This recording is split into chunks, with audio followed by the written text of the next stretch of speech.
एक अशी बातमी आहे ज्यामुळे तुम्हाला कदाचित त्रास होऊ शकेल।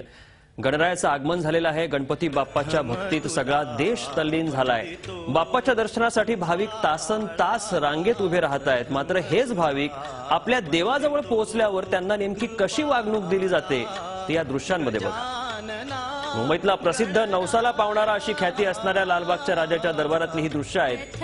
मंडळाचे कार्यकर्ते भाविकांसोबत गैरवर्तन करत असल्याचं दिसून आलंय।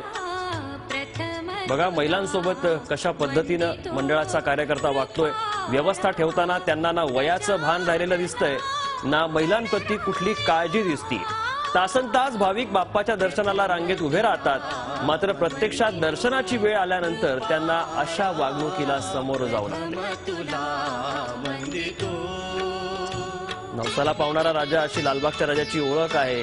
या राजाचं दर्शन व्हावं यासाठी तासनतास भाविक रांगेत उभे राहतात।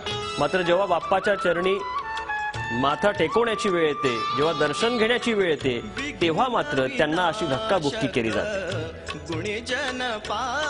रांगेत उभं असताना ज्या मंडळाच्या कार्यकर्त्यांनी सुरक्षा पुरवायची असते तेच कार्यकर्ते जर महिलांना अशी धक्काबुक्की करत असतील तर आता मंडळ त्याविषयी काय नेमकी कारवाई करणार आहे। महत्त्वाचं म्हणजे एका महिला पोलीस कॉन्स्टेबलला देखील या कार्यकर्त्यांना धक्काबुक्की केली।